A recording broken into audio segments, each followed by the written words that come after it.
Berdebur pula rasa. Tengok orang ramai takut pula. A'udzubillahi minasyaitonirrajim. Aku mohon perlindungan dengan Allah daripada syaitan yang direjam. Bismillahirrahmanirrahim. Dengan nama Allah yang Maha Pemurah lagi Maha Penyayang.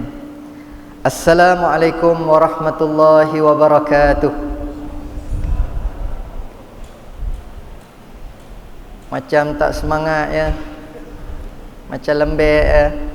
Kau saya yang lembek nampak macam lembek sikit Saya main naik motor tuan-tuan. Tu yang lembek sikit tu. Saya takut jam. Tapi tengok tak jam ya. Dekat terus sampai masjid. Jadi saya main naik motor. Kena angin laut jadi. Tu yang nampak lembek sikit. Baik, sekali lagi Assalamualaikum warahmatullahi wabarakatuh. Oh, barulah semangat sikit. Tapi bunyi macam marah Janganlah marah Baik, alhamdulillah wassalatu wassalamu ala Rasulillah.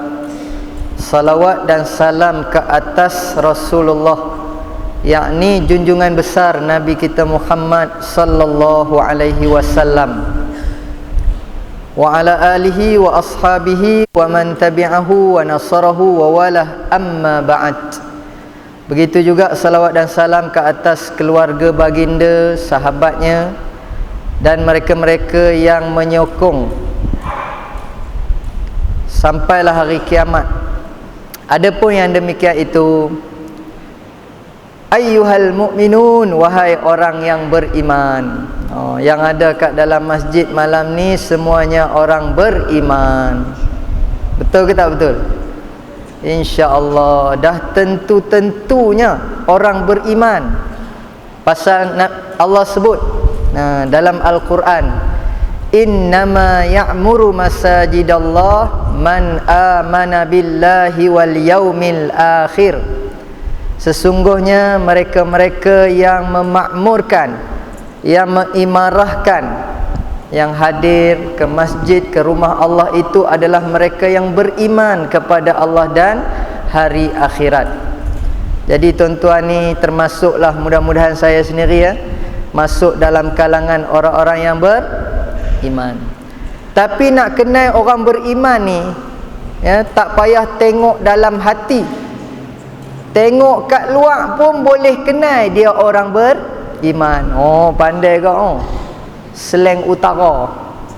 Saya tak cakap macam tu tuan-tuan ya. Saya orang Perak.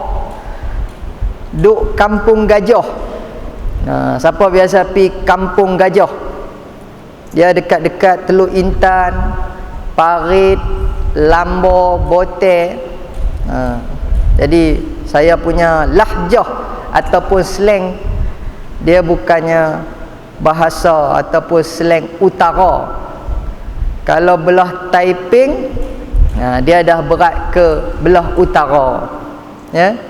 Jadi saya mengambil kata pepatah, masuk kandang kambing kenalah mengembek, masuk kandang lembu mengemu, masuk kandang harimau apa nak buat? Merimau. Nanti kena ngap dengan rimau. Jangan merimau, cabut lari. Jangan masuk kandang rimau. Baik, jadi saya masuk kawasan.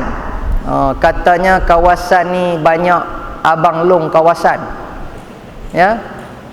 Sebab hari tu Piu Syahul, Tok Guru tuan-tuan lah, Piu Syahul, Ustaz Syahul Hamid, dia pesan dekat saya, dia hantar mesej, Ustaz Yub, masuk kawasan jangan lupa habaq abang long.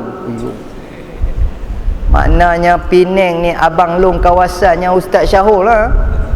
Jadi saya masuk tadi tak sempat nak mesej kat dia lagi ni. Saat lagi balik takut ada roadblock kan, kena tahan dengan abang long kawasan.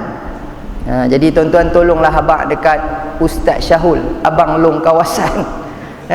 Kalau dia mai Perak, saya hantar mesej kat dia pula, kena Roger ya, kena habaq dekat abang long kawasan. Baik.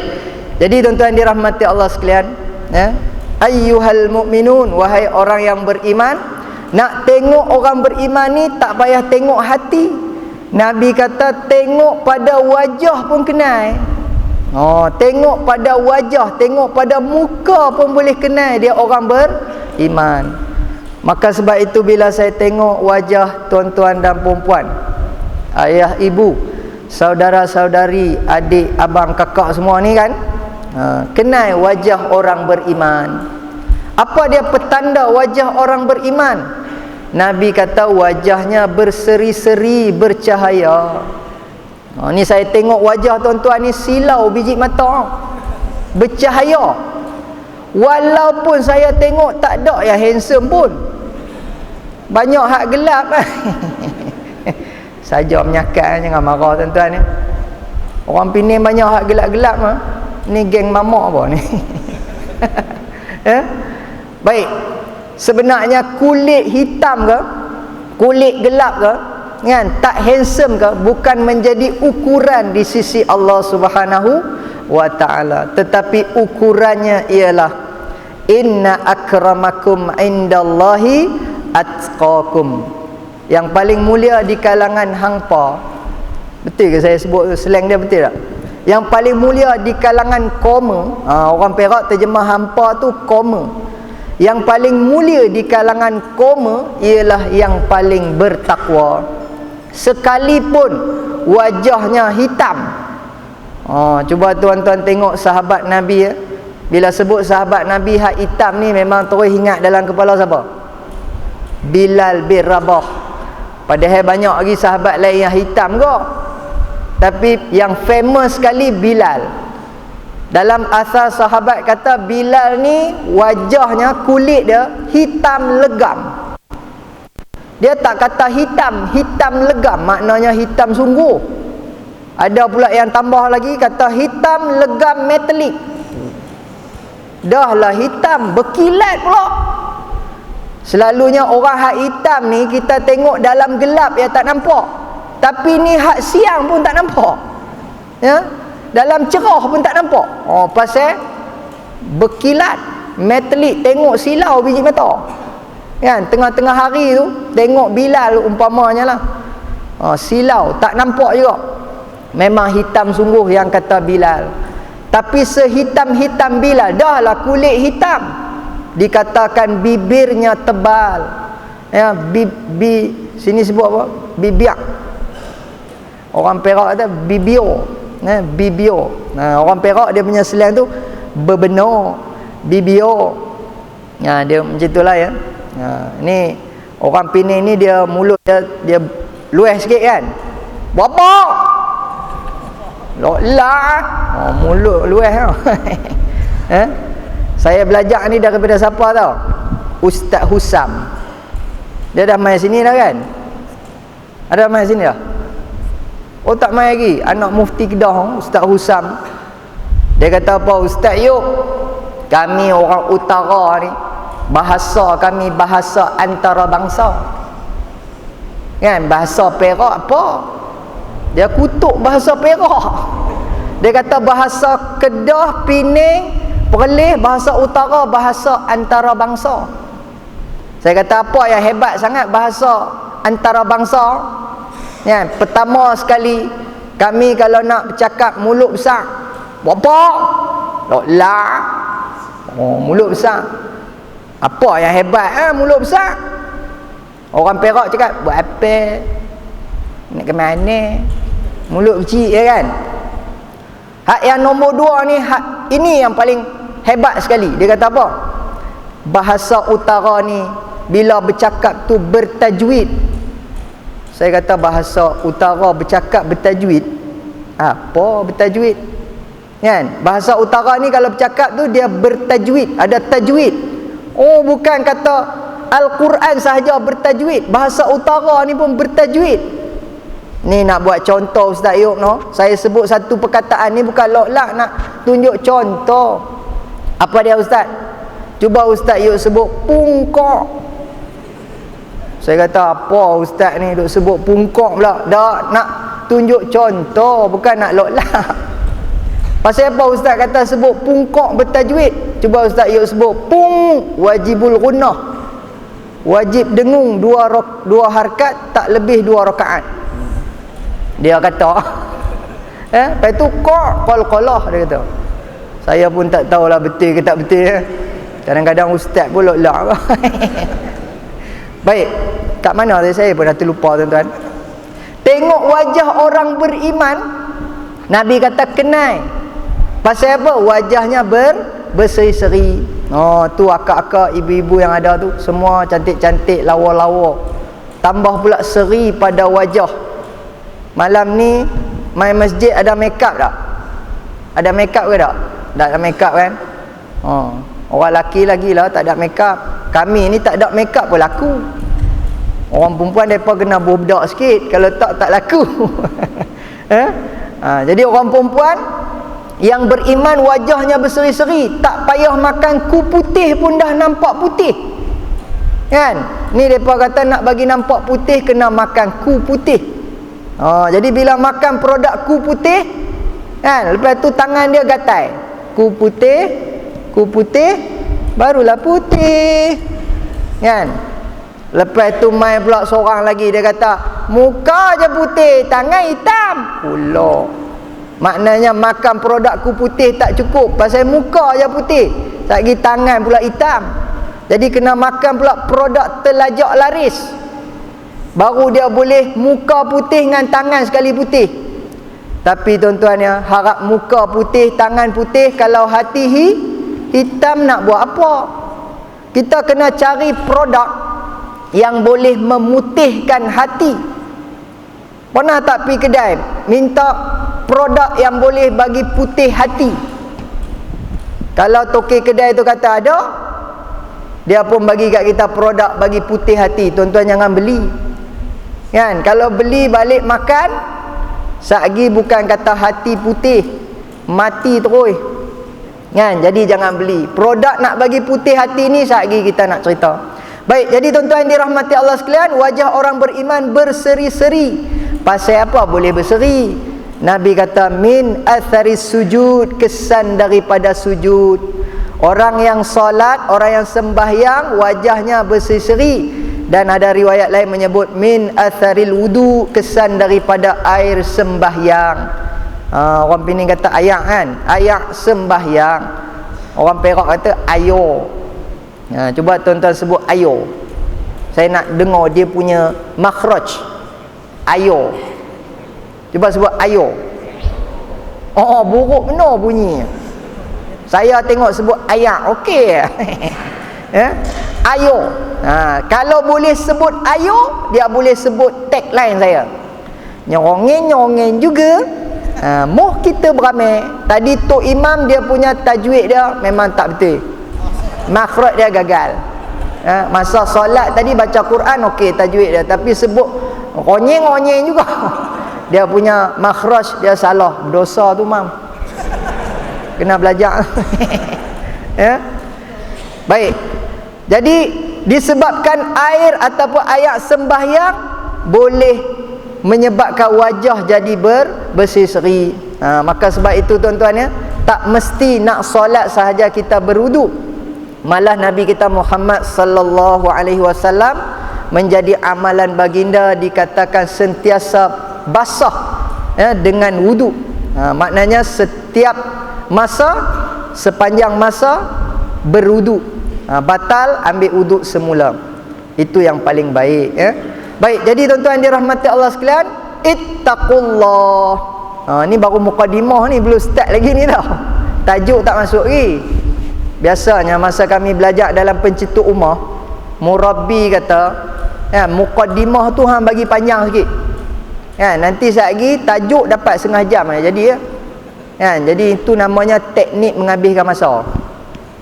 Mukadimah bagi panjang sikit. Ittaqullah, takutlah kepada Allah. Selalu kita dengar kalimah ni siapa sebut? Tok Khatib. Tok Khatib ni kadang action tuan-tuan, dia dapat pegang tongkat duduk dekat atas mimbar, ittaqullah. Mentang-mentang dia ada tongkat. dapat pula mikrofon. Suara pula deras kan. Tapi Ustaz Husam dengan Ustaz Abdullah Khairi jangan bagi mikrofon. Rosak mikrofon. Banyak masjid dah rosak speaker. Suara depa deras kan. Ittaqullah. Takutlah kepada Allah. Kita hak jemaah di bawah ni bila dengar tok imam suara deras macam tu, takut. Barulah terbeliak biji mata. Tuan-tuan biasa dengar tok imam suara lembek. Allah. Mata pun steam ya. Depa kata baru lepas kena ketum. Ada ke tok imam kena ketum ke? Sebelum nak naik baca khutbah tu kena ketum tu. Mata steam. Allah. Dia bila intonasi dia lembek, dia punya makna pun boleh berubah. Allah. Takut, tak takut sudah. Tu yang pakat lena belakang tu. Kan? Tapi jangan bagi Ustaz Syahul baca khutbah. Malam ni duk kata kat ustaz.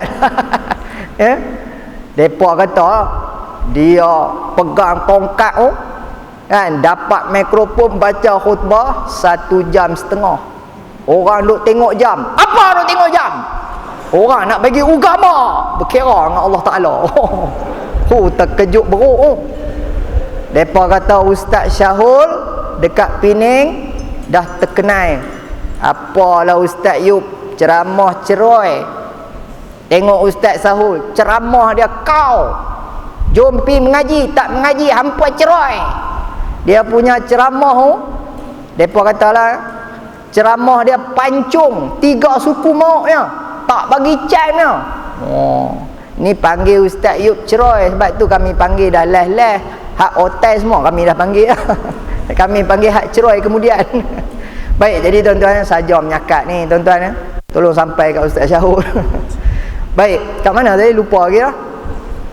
Takutlah kepada Allah. Imtithalu awamirillahi azza wa jal wajtinabu nawahihi, iaitu menjunjung titah perintahnya dan meninggalkan segala yang ditegahnya. Usikum wa iyaya wa nafsi bitaqwallah. Saya berpesan kepada tuan-tuan dan puan-puan, saudara-saudari, dan juga berpesan kepada diri sendiri, agar kita sama-sama bertakwa kepada Allah. Saya ceramah dekat budak-budak sekolah tuan-tuan. Mereka tanya balik, Ustaz bagi ceramah dekat kami, Ustaz nasihatkan kami, kemudian Ustaz pun ceramah kat Ustaz sendiri, kemudian Ustaz pun bagi nasihat diri sendiri. Sebab saya kata tadi, saya berpesan kepada tuan-tuan dan saya pesan diri sendiri. Ustaz kan dah Ustaz, nak buat apa pesan kat diri sendiri? Sebenarnya tuan-tuan jadi Ustaz ni bahaya. Bahaya jadi penceramah, jadi Ustaz, jadi penceramah ni bahaya. Seumpama kakinya dah ada sebelah kan, sebelah tu dah dekat neraka dah. Pasal apa? Takut cakap tak serupa bikin. Sebab tu kita pesan pada orang, kena pesan diri sendiri. Sebab Allah murka kepada orang yang bercakap dia pun tak buat. Ya ayyuhallazina amanu lima taquluna ma la taf'alun. Wahai orang beriman, kenapa hang cakap benda yang hang tak buat? Kabura maqtan indallahi an taquluna ma la taf'alun. Allah marah tau siapa yang bercakap dia pun tak buat. Jadi bahaya jadi ustaz ni kan, kalau dia bercakap dia pun tak buat. Bila saya cakap macam tu tuan-tuan, ada pula jemaah kata, sebab itulah saya tak mau jadi ustaz. Saya, anak-anak saya hantar semua dekat sekolah biasa. Saya tak hantar sekolah agama, tak hantar belajar tahfiz. Saya takut mereka jadi ustaz. Pula dah.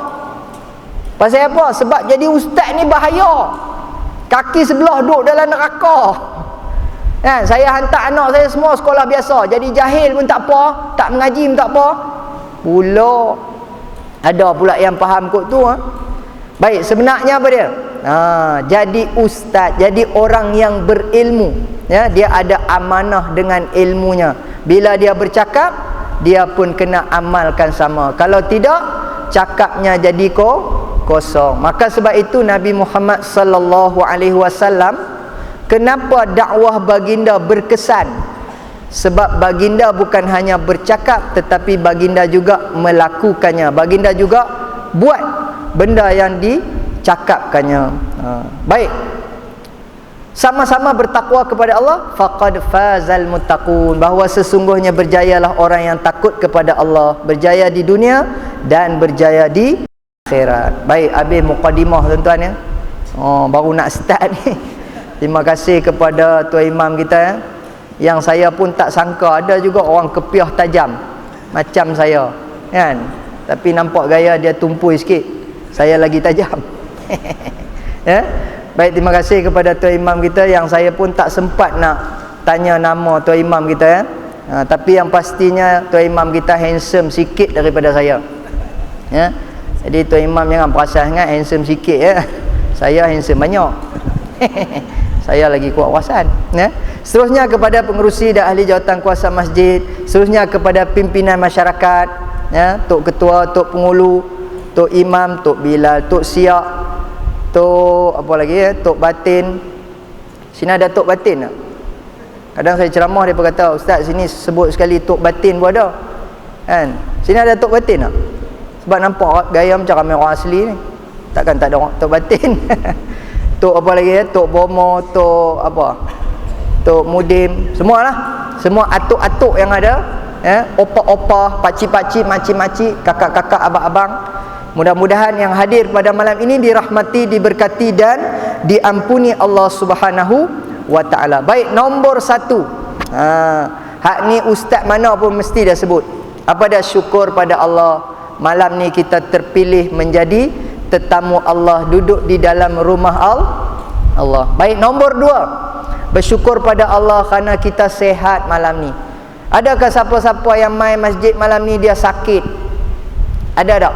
Main masjid dia sakit tapi dia main juga. Pasal dia kata apa? Teringin. Ni pernah berlaku lah ni, saya sebut ni. Teringin. Teringin apa? Teringin nak tengok PUU. Selalu duk tengok dalam televisyen. Tapi yang kita rasa sakit hati tu, ni cerita pasal hati malam. Rasa sakit hati pasal apa? Dia kata ustaz teringin nak tengok ustaz selalu duk tengok dalam televisyen, tapi awak dalam televisyen nampak besar, di luar ni kemetot macam cicak kobin. Saya kata dalam hati, haram. Dia kata aku kemetot ya. Sebenarnya apa tu? Dia nak habaq kata televisyen rumah dia besar.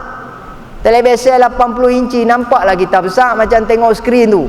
Nampak tak saya besar? Nampak besar. Rumah dia televisyen besar. Kan? Mentang-mentang lah kita ketot. Ya, tu tak apa lagi, tahan lagi. Ada hak seorang pakcik tu lagi kurang asam. Dia kata, ustaz, awak dalam TV nampak cerah, luar ni gelap orang. Lagi haram. Dia kata aku gelap ya? Saya pun habaq elok-elok lah, pakcik, kami masa masuk TV tu depa make up sikit kan. Kalau hak original ni hak pakcik tengok ni original, tak ada make up. Masa masuk TV depa suruh make up sikit, sebab nanti on TV, kata Astro lah, on TV nanti nampak muka tu berminyak ke apa kan, jadi depa bohlah bedak sikit. Bila kata ustaz pun duk make up, ada orang terkejut Bila kata ustaz make up pun orang terkejut. Pasal apa pula? Yalah, ustaz duk make up Sebab dalam kepala bila sebut make up ni, tukang make up mesti perempuan. Mula-mula kami pun risau ke kan, kami kata kat Astro, tak payah make up lah, kami ustaz, takut nanti orang ambil gambar nanti viral, fitnah pula orang perempuan duk make up. Memanglah syok, siapa tak syok kan. Kalau bagi orang perempuan make up tambah pula dekat lah, lagi bagus, lagi syok kan. Tapi takut fitnah kan. Kami habaq kat Astro, kata tak mau make up. Orang Astro kata, ustaz make up lah sikit, tapi tukang make up Astro semua laki-laki. Kami pun lega, alhamdulillah. Rupanya bagus Astro ni tukang make upnya lelaki. Kami pun tunggu dekat tempat persalinan tu, tak lama tukang make up pun sampai. Assalamualaikum. Kita kata haram tadi kata laki, ni suara dah macam perempuan. Tengok-tengok dia pun jalan main kat kita. Ni utak-utak piu ke? Kita tatak-tatak dikit. Risau tuan-tuan, tengok atas bawah ni laki ke perempuan. Oh, bila kita cek-cek cek sepintas lalu lah kan. Dia lelaki tapi hak jenis lembut. Nak buat macam mana? Ada hak laki jenis lembut dan ada hak perempuan hak jenis keras. Ada perempuan jenis keras macam jantan. Kan? Ini hak lelaki jenis lembut. Tapi hak kerja yang dia buat tu, ya, yang adalah saya tanya-tanya pada beberapa ustaz tok guru kan, kalau hak lelaki lembut ni dia buat kerja-kerja make up sahaja, maka pekerjaan itu halal, harus, boleh.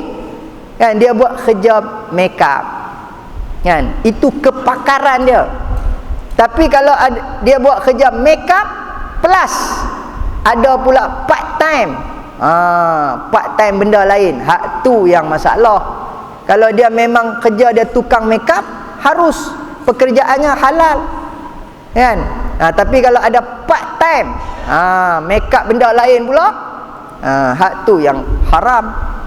Pasal banyak juga kita jumpa hak jenis lembut ni, kan, di tempat-tempat yang tak sepatutnya. Dulu waktu saya bekerja di Jabatan Agama Islam, saya pernah bertugas di bahagian penguatkuasa agama, pencegah maksiat. Bila kata operasi pondan, tapi orang Penin dia tak panggil pondan. Ustaz Syahul lah kata, dia kata kami di Penin panggil geng donat. Geng donat. Ada tempat yang panggil sotun, geng sotun. Tapi Penin panggil geng donat. Ustaz Syahul lah abang. Kan? Bila nak buat operasi, ya, nak serbu lah.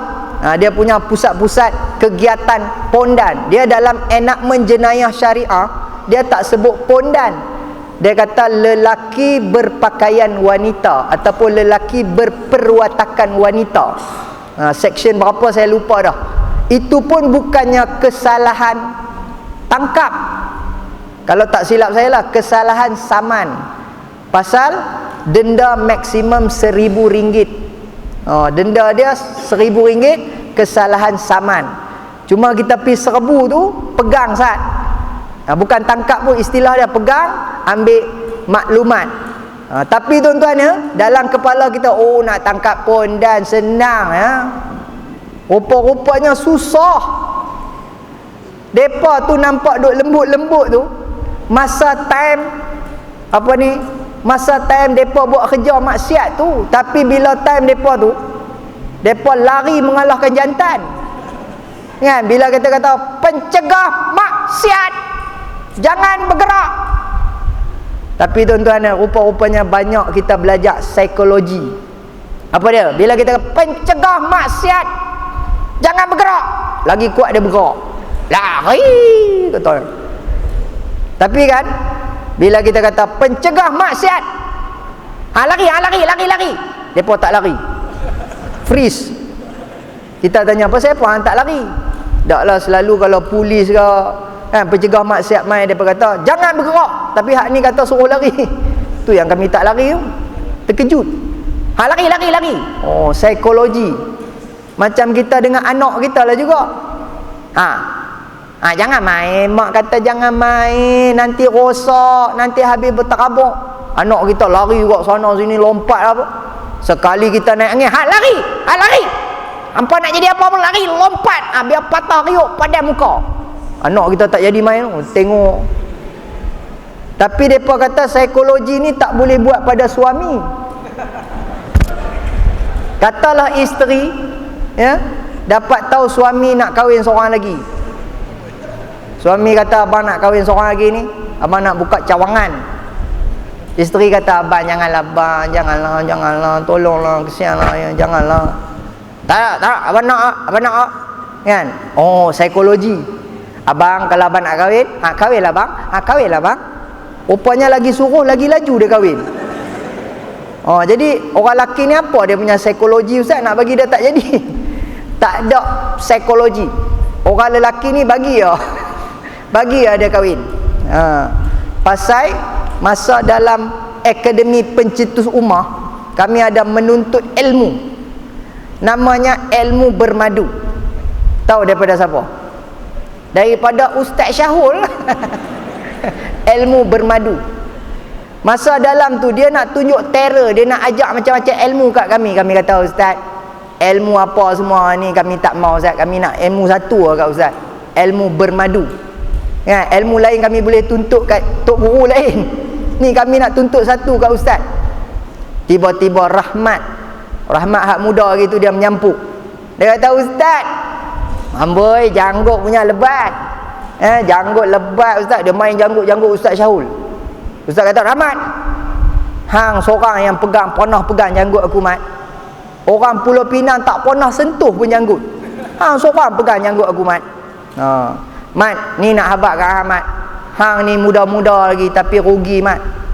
Pasal apa, Ustaz? Saya muda lah, saya untung. Ustaz dah tua, Ustaz rugi. Tak. Hang muda tapi rugi pasal tak ada bini. Tengok macam saya, walaupun hitam, bini 3. Tuan-tuan, bila Ustaz Syahul habaq macam tu, terbakar. Tahu pasal apa terbakar? Dia kata dia hitam, bini 3, kita hak cerah seorang lah. Terbakar. Semangat. Jadi bersemangat nak kahwin 2. Tapi bila balik rumah tengok muka isteri kita kan, tu yang mereka kata takut bini kan. Tapi habaq kat kawan-kawan, bukan aku takut bini, bini tak takutkan aku. Tapi itu pun hak jawapan dulu. Hak kemudian yang baru sekali tahu apa? Bukan aku takut bini, bukan bini tak takut aku, tapi bini aku menakutkan. Tu hak baru sekali. Baik, ni ke mana pula ceritanya ni? Patah balik cerita tangkap pondan dulu. Bila nak tangkap pondan tadi, tuan-tuan, undang-undang dunia, tuan-tuan tahu apa undang-undang dunia? Kena tunjuk kad. Siapa sini pencegah maksiat? Dia kena tunjuk kad tau. Kalau tidak salah, dia boleh sue. Kan? Katalah ini kad. Kita keluarkan kad. Pencegah maksiat. Pondan tu boleh baca dulu. Pencegah maksiat. Okey, boleh tangkap. Tapi kalau saja kita nak tipu dia kan, pencegah maksiat, dia pun baca pengawal keselamatan. Boleh belah. Maknanya, tuan-tuan, nak tangkap orang, nak cegah maksiat pun kena ada kad undang-undang dunia. Sedangkan Allah kata, wal takum minkum ummatun yad'una ilal khair ya'muruna bil ma'ruf wa yanhauna 'anil munkar. Kena ada satu golongan, ataupun kita ni orang beriman, kena cegah maksiat, kena ajak orang buat baik, dan kena cegah kemungkaran, kena cegah kemaksiatan. Allah kata tak perlu ada kad. Kadnya apa dia? Orang beriman. Baik, jadi tuan-tuan yang dirahmati Allah sekalian, udahlah patah balik cerita hati yang mati. Itu tajuk kita malam ni. Jadi alhamdulillah dah 8.25. 8.45 kita berhenti. Masuk isyak. Okey, sebab yang penting ceramah ni kan, dia tak boleh lama-lama kan. Dia acara kemuncaknya makan. Adakah makan malam ni? Nampaknya tak ada apa. Tapi kalau tuan-tuan tak ada makan tak apa, takkan penceramah tak ada kot. Biasa mereka bawa pergi kedai tu. Baik, jadi bila sebut hati yang mati, nombor satu sekali kita kena tahu apa dia. Dalam diri manusia ada yang namanya hati. Siapa sini tak ada hati? Kadang-kadang ada orang kata, saya dah tak ada hati dah.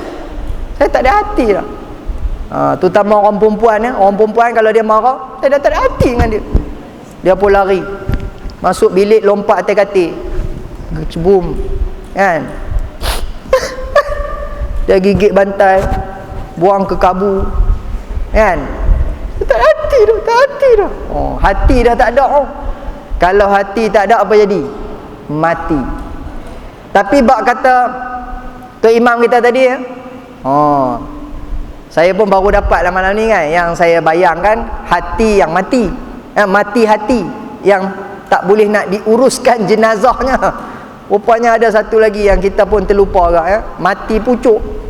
Mati hati dengan mati pucuk. Tapi mati pucuk boleh diuruskan, Ustaz. Boleh diuruskan. Baik. Baik, jadi yang kata manusia semuanya ada ada hati. Apa buktinya kita ada hati? Tetapi satu lagi perlu difahami, yang kata hati itu adakah sama yang apa yang selama hari ini kita maksudkan? Ya, rupa-rupanya tak sama. Yang kata hati yang selalu kita sebut, ya, dengan hati yang dimaksudkan itu tak sama. Kejap lagi kita tengok.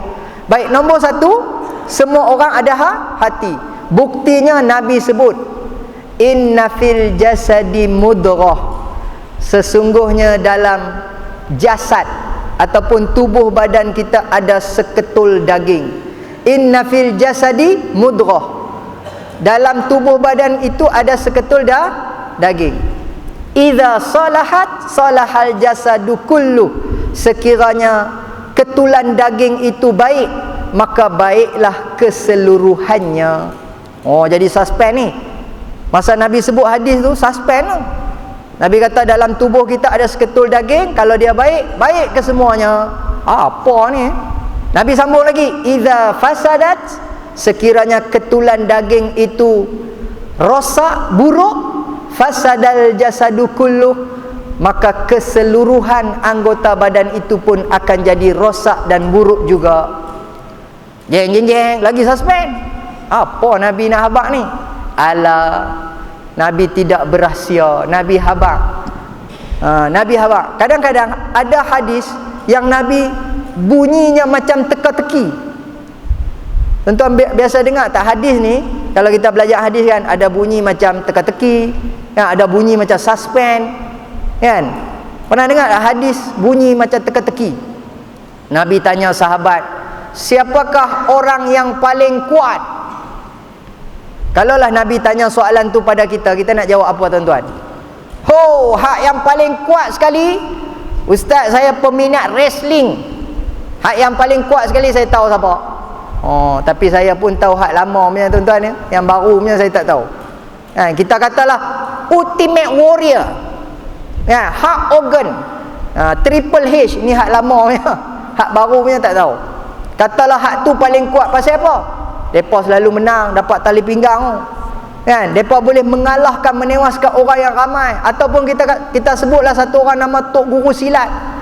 Tapi Nabi kata kepada sahabat, hak tu tak hebat, hak tu bukannya gagah perkasa, hak tu bukan terror, hak tu bukan handai. Sahabat pun tertunggu, siapa dia yang terror ni Nabi? Ya Rasulullah. Maka Nabi habaq, laisa syadidu bisur'ah, innamas syadid alladhi yamliku nafsahu indal ghadab. Tidaklah dikatakan hebat seseorang yang boleh menewaskan orang, kan, mengalahkan orang apabila dia bertinju, bergaduh, bergomoi. Tetapi Nabi kata yang hebat, yang kuat, yang terror, yang gagah itu ialah alladhi yamliku nafsahu indal ghadab, orang yang boleh kawal ketika dia sedang marah. Orang yang boleh kawal diri ketika dia marah, itulah hak paling hebat, pendekar. Yang paling terror, paling handai hak tu. Macam suami, kalau ikutkan hati, dah lama nak smack down isteri ni, geram. Kadang-kadang orang perempuan mereka banyak akal ke. Kita rasa, aku smack down kat lagi bini aku ni. Tapi kawal, elak. Sebab tu orang lelaki, bila dia marah kan, dia banyak diam. Orang perempuan yang popet. Tak, elak. Sabar. Kawai. Popet. Lama-lama terbakar. Kawai lagi. Popet. Tapi kata Dr. Fadilah Kamsah, bila orang perempuan popet tu, sepatutnya kita kena bangga. Sebab isteri kita ni sebenarnya bukan calon-calon orang, dia pun penceramah ke, kan? Kita rasa macam tak syok kalau dapat isteri diam. Bila dia popet, bangga, penceramah agama ke, tak sangka otazah ke, kan?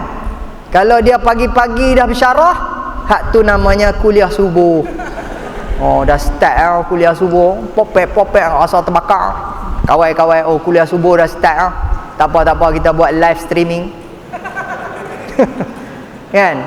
Ustaz dia berhenti Ustaz, pukul 10 dia sambung balik. Oh, hak tu namanya kuliah duha. Oh, kuliah duha dah start pula dah. Satgi lepas Zuhur dia sambung balik kuliah Zuhur. Satgi lepas Asar pun sambung kuliah Asar. Lepas Maghrib pun ada lagi kuliah Maghrib, live streaming lagi. Kan? Tapi lepas Isyak kalau dia popek-popek juga, hak tu Ustaz Ismail Kamus dia kata bukannya kuliah Isyak, hak tu namanya ceramah perdana. Pasal lepas Isyak biasa orang buat ceramah perdana. Tapi Ustaz, bukan dia seorang Ustaz. Semua dengan anak saya semua pakat. Kan, duk marah saya Ustaz. Hak tu namanya forum perdana. Dia ada beberapa ahli panel. Jadi kita pun tak lari, tunggu. Kan, kita kawal-kawal. Oh, orang lelaki memang macam tu. Tapi rupanya orang perempuan, dia tak puas hati kalau suami diam. Tak puas hati dah. Ustaz, kita ni macam cakap dengan tunggul Ustaz. Macam cakap dengan orang gila. Macam mana saya tahu tu? Pasal waktu duduk pejabat agama, orang perempuan selalu main ngadu. Orang perempuan sebelum dia mengadu, dia teriak, oh, ya puan, apa yang boleh kami bantu? Dia rupanya orang pejabat ni tuan-tuan ni, orang kerja gomen ya, orang kerja ni lah pejabat ni, mereka dilatih supaya bila bercakap dengan orang kan, dia kena guna bahasa macam ni. Ya puan, apa yang boleh kami bantu? Kena senyum. Kan, kalau tak senyum, tak cakap sopan, nanti mereka apa masuk ke aduan dalam apa bakui lah apalah. Oh, silap-silap boleh kena ni surat tunjuk sebab. Siapa kerja gomen macam tu ha? Ya puan, apa yang boleh kami bantu?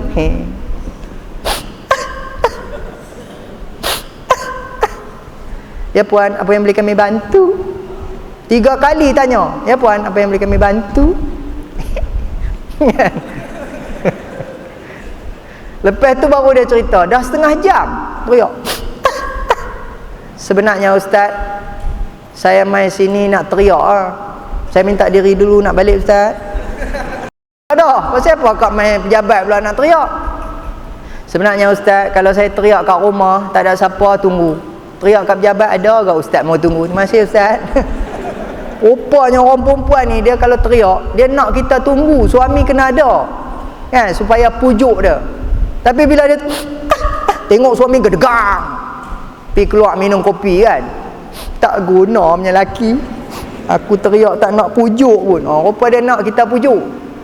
Tapi bila kita tanya pula hak laki-laki, bang, kenapa abang tak pujuk bang? Isteri tunggu abang pujuk. Ustaz mengada-ngada kita banyak kerja. Tadi saya dah pujuk dah. Abang pujuk buat macam mana? Saya dah beli ke es krim, bagi cendol, bagi air kacang, semua tak cukup, dia merajuk lagi. Ngada-ngada kita banyak kerja. Jadi orang perempuan kalau merajuk jangan lama sangat. Dah bagi ais krim, cendol dah lama sangat kita banyak kerja. Tuan-tuan, saya ingat kan, kalau dapat isteri otazah senang. Rupanya otazah pun merajuk ke. Macam kami ustaz-ustaz ni, isteri orang panggil otazah tapi rupanya perempuan sama, mereka pun merajuk ke. Kita ingat dapat isteri otazah senang nak kahwin 2, rupa lagi susah. Hak tu imam gelak kuat isteri dia sama. Tak dapat tu. Kita ingat kan, cakap sekali kan dia bagi dah. Rupanya kita cakap siap keluar dalil lagi, dia balas balik. Kita bagi hadis, dia bagi Quran. Kita bagi Quran, dia bagi hadis. Payah betul dapat otazah ni. Kita kata tak apa, malam satgi dia tidur, kita jampi. Pasal kita ustaz, tahu hak jampi-jampi ni kan. Kita pun belajar jampi perubatan Islam, baca ayat 1 hingga 5 surah Toha, nak bagi lembut hati. Tengok isteri, kita pun merangkak macam apa Spiderman tu. Sampai kat kepala katil tu, kita pun baca hembus. Lepas tu gelak macam apa tu? Macam apa tak tahu. Kata dalam hati, insya-Allah esok sayang. Mesti bagi. Tengok esok dia buat bodoh. Kita kata tak mujarab awak ustaz doa tak mujarab ni. Rupa-rupa kita tanya kan, malam tadi macam mana? Tidur okey? Lena. Awak rasa kepala macam ada orang hembus kata. Jadi masa abang tidur, saya dah hembus abang balik. Patutlah. Tu payah dapat otazah, dia pun pandai hembus balik. Jadi kita cadang ni mai malam ni ingat nak cari seorang yang buka otazah. Ada? Senang. Aduh, ini live streaming ni. Isteri aku tengok kat ni. Aduh, naya malam ni tak balik. Baik, kat mana tadi ya? Cerita hati mati ni tak mana. Kat mana tadi? Ha? Patah balik. Dalam setiap insan ada hati. Inna fil jasadi mudghah idza salahat salahal jasadu kullu wa idza fasadal jasadu kullu ala. Tadi tu nak cerita hadis teka-teki. Ya? Ala, Nabi pun nak habaq ni. Ala, ingatlah. Hangpa nak tahu tak? Ala, bendanya apa dia tahu? Wahiyal qalb. Benda tu ialah hati. Oh, bila sebut hati, kita faham, oh hati, hak tu. Kan? Macam mana? Hati tu. Yang warna merah tu. Yang Zaitun Sami'un pakai kat baju dah tu, besar berlampu. Hati warna merah. Rupanya hati yang dimaksudkan, apa yang kita faham selama hari ni, kalau bahasa Inggeris dia kata liver. Tak silap saya lah. Liver tu hati tu. Oh, bukan hati yang tu. Kata ulama, bila sebut hati di sini ada dua maksud. Satu hati jasad, satu lagi hati kepada jasmani, satu lagi hati rohani. Hati yang dimaksudkan kepada jasad itu ialah jantung. Oh, rupa-rupanya yang dimaksudkan qalb di situ ialah jantung. Dan satu lagi yang dimaksudkan hati kepada rohani itu ialah hati di dalam hati. Oh, hak ni susah sikit nak faham ya. Hati yang ada di dalam jantung. Hak tu maksud dia. Tuan-tuan boleh faham saya cakap ni? Kadang saya pun bukan faham sangat. Ya? Yang dimaksudkan hati di sini ialah jantung. Rupanya dalam tubuh badan manusia, hak komponen yang paling penting sekali ialah jantung. Saya tak maulah cerita pasal jantung apa semua ni sangat kan, sebab saya tak pandai. Doktor pandai. Tapi saya teringat ada satu hadis kenapa disuruh bila bersin sebut apa? Acim. Oh, bila orang bersin dia standard kan. Ada ke sebab usuk, ayub. Tak ada kan. Semua acim. Katalah bunyi lebih kurang tu acim. Pening ke Perak ke satu dunia acim. Kan? Bila bersin disuruh kita sebut alhamdulillah. Segala puji bagi Allah yang mendengar, ya, wa tashmitul atis, menjawab orang yang menyebut alhamdulillah dengan yarhamukallah, semoga Allah merahmati kamu. Tuan punya badan yang dengar balik, yahdikallah wa yaslih balak, semoga Allah memberi petunjuk kepada kamu dan memudahkan urusan kamu.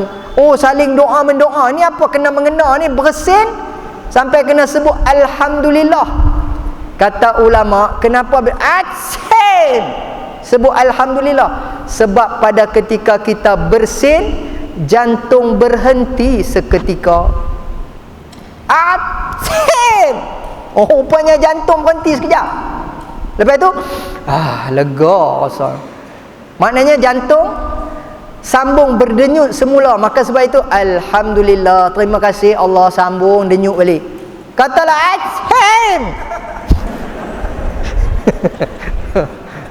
Boleh gelak pula lagi tak mati ke. Kalau acim tu diam terus kan, maknanya jantung tidak sambung berdenyut. Maka nak sebut apa? Bukan sebut alhamdulillah, sebut inna lillah. Tu pun bukan dia yang sebut, orang pula sebut inna lillah wa inna ilaihi raji'un. Tapi tuan-tuan ya, selama hari ni kan, bila kita dengar orang mati, kita sebut inna lillah wa inna ilaihi raji'un. Oh, Ustaz Azhar Idrus kata apa dia? Tu imam mai lambat. Dan contoh mana imam kita ni tak sampai-sampai. Kadang imam biasa mai lambat kan. Tapi tak tahu tempat tuan-tuan ni okey ke tak. Tapi rupanya kan, yang jadi dalam masyarakat ni tuan-tuan ni, kalau tak mengaji tak tahu tau. Rupanya imam ni sunat mai lambat. Loh, imam sunat mai lambat rupanya. Nah, bagi jemaah mai dulu, imam hero mai kemudian. Tadi badan sadar macam imam kita. Kan? Terus dia terus pergi tempat imam. Kan? Kalau orang faham, orang tak marah imam main lambat. Tapi kalau imam tak main-main, main lambat dengan tak main-main lain kan. Mana imam kita setengah jam tak main-main, itu memang tak main sungguh. Kan? Baik. Kat mana tadi lupa dah. Kat mana tadi lupa dah. Saya cakap apa dah lupa dah tadi. Kadang-kadang boleh terlupa tuan-tuan ya. Tahu pasal apa saya terlupa? Terlebih makan kismis. Dia rupanya kalau makan kismis kena ikut peraturan.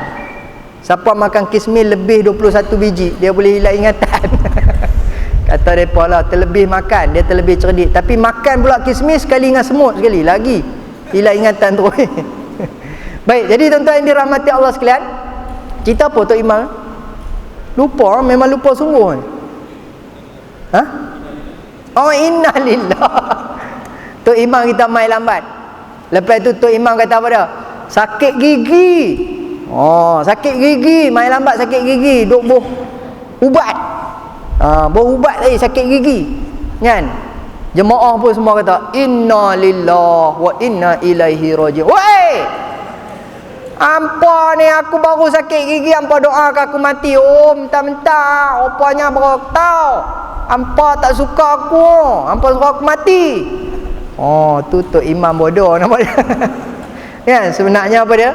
Sebut inna lillahi wa inna ilaihi raji'un. Kita dengar berita musibah, sakit gigi ke, sakit kepala ke, sakit perut ke, sakit apa pun, boleh sebut inna lillahi wa inna ilaihi raji'un. Bukan kita doakan dia mati, sebab inna lillahi kita datang daripada Allah, wa inna ilaihi raji'un, dan kepadanya, kepada Allah juga kita kembali. Maknanya hak sakit tadi pun Allah yang bagi tu. Kan? Dan kepadanya juga, kalau Allah nak sembuhkan, Allah tarik balik sakit, Allah bagi sembuh.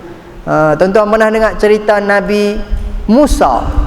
Tiba-tiba cerita Nabi Musa pula. Saya pernah ingat satu cerita Nabi Musa sakit gigi. Nabi Musa kata sakit gigi, aduh sakit. Nabi Musa mengadu dengan Allah, bermunajat, wahai Allah, cek sakit gigi, macam mana nak berdakwah sakit gigi, kan? Tolonglah sembuhkan. Lalu Allah kata takkan nak bagi sembuh saja, usaha sikit. Kemudian macam mana, apa nak usaha ni? Allah kata masuk dalam hutan, pi cari sejenis daun, ambil daun tu, saya pun tak tahu lah daun apa kan? Ambil sejenis daun, ambil daun tu, kemudian bawa balik, tumbuk bagi lumat, kemudian sumbat kat celah gigi hak sakit. Maka Nabi Musa pun buat. Dia mengadu dengan Allah. Allah kata pergi cari daun, dia pun ambil, tumbuk bagi lumak, boh celah gigi. Tengok-tengok lega, alhamdulillah. Dia mengadu balik, wahai Allah, alhamdulillah, terima kasih, lega sakit gigi. Minggu depan masa duk berdakwah ceramah, aduh sakit gigi balik. Lalu Nabi Musa kali ni tak bermunajat dengan Allah, dia terus masuk dalam hutan, ambil daun yang hari tu, kan, tumbuk-tumbuk bagi lumak, boh celah gigi. Tiba-tiba sakit giginya bertambah kuat dan tidak sembuh. Lalu Nabi Musa pun bermunajat, ya Allah, ubat yang sama jenis, grade A sama, kan, cara teknik yang sama, tumbuk bagi lumat, boh di tempat yang sama, tak mujarab pun. Minggu lepas okey. Lalu Allah kata kepada Nabi Musa, wahai Musa, hari tu masa hang sakit, hang mengadu dulu kat aku. Hang kata hang sakit lah apalah, kan, tapi sekarang ni hang dah lupa. Hang sakit, hang cari ubat terus, kan, hang terus cari Panadol. Hang tak mengadu pun kat aku sakit. Rupanya tuan-tuan ya, kalau kita sakit, mengadulah dulu dengan Allah, sebab yang bagi sakit tu Allah, dan Allah juga yang boleh ambil balik sakit dan gantikan dengan sehat. Saya teringat Ustaz Azhar Idrus, dia kata apa dia? Nikmat sehat ni, kan, bukan kata buat kerja-kerja harian itu seronok, buat ibadat seronok, buat maksiat pun seronok masa sehat, kan. Bukan kata makan aja sedap, berak pun sedap. Orang sehat makan nyap, tak nampak orang nyap, makan lagi nyap, 2 kali sedawa, makan lagi nyap nyap nyap nyap nyap. Macam nak mati dah. Ustaz Ismail Kamus kata tahu bahasa sedawa. Kalau kali pertama sedawa, nyap nyap nyap nyap. Udahlah tu. Makan lagi nyap nyap nyap nyap. Tak reti bahasa. Makan lagi nyap nyap nyap nyap. Nak mampu tu kalau orang reti bahasa sedawa, belum sedawa lagi dia dah berhenti dah. Ya. Bukan kata makan je sedap kalau kita sihat. Berak pun sedap. Tengah-tengah sihat ni tuan-tuan, cuba pergi masuk jamban berak. Dia keluar cantik. Macam pisang. Kita pun rasa syok berak. Masa sihat tu nikmat. Tapi cuba sakit, makan yuk, makan yuk. Kan biasa lepas ceramah orang jamu makan kan, tapi tak tahu sini ada ke tak. Kan? Ni ustaz jemput makan ustaz. Kita pun makan ustaz, tambah lagi ustaz, sikit sangat ustaz makan patut halus je. Tak apa, saya ni tank kancing. Kan makan sikit je. Satu lagi bukan apa, takut mati besok orang susah angkat, berat.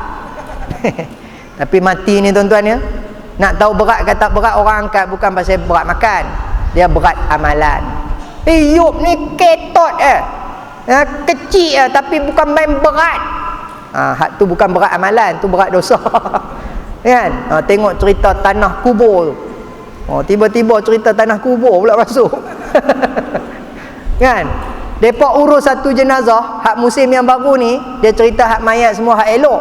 Hak musim lepas semua hak mayat yang jenis hak busuk lah, hak berulat, hak ular, hak api kan. Masa tu ada satu ibu tiri. Ketok dia duk apa ni, menzalimi anak dia kan. Ibu tiri kan. Tiba-tiba bila mati, badan dia kecil halus bila mati orang nak angkat, kanda dia tak larat. Orang pergi jumpa Tok Adi. Assalamualaikum Tok Adi. Tu kami urus jenazah leha kan. Badan ketot tapi tak boleh angkat kanda berat Tok Adi pun mai. Tok Adi pun tak baca-baca apa Tok Adi kata, "Cuba angkat." Depa pun angkat. Okey dah Tok Adi. Tok Adi pun kata, "Alhamdulillah." Cerita tanah kubur. Pergi ke situ pergi. Ya? Jadi bila makan sedap kan? Nyap pasal sihat. Tapi katalah sakit, yuk makan yuk. Saya pernah ceramah masa tu sakit demam. Saya kata kat penganjur, ni Assalamualaikum Ustaz Zufar ni. Apa nama Zufar? Ustaz saya tak boleh main apa ni masjid Tasik Gelugak ni. Pasal saya demam suara tak ada. Penganjur kata, Ustaz demam ke? Ustaz apa? Cirit-birit ke? Ustaz kena mai ke? Ni tak boleh nak ceramah macam mana suara tak. Tak kira Ustaz, kami buat live streaming malam ni. Kan? Banner apa semua dah naik, jemaah marah nanti depa punggai dengan batu. Kalau Ustaz tak mai, Ustaz kena mai ke? Habis tu macam mana saya nak ceramah kalau saya tak boleh cakap? Tak apa Ustaz, Ustaz duduk Ustaz nyerongeng tak apa.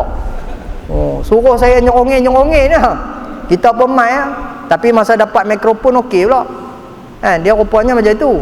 Kalau demam dapat mikrofon okey boleh. Kan ceramah masa time makan tak lalu makan. Makan Ustaz. Tak lalu. Tak sikit. Tak ada selera. Masa sakit. Bila berak pun sama juga. Rasa sakit perut nak pergi berak kan. Dia tembak mangkuk. Pedih bungkuk.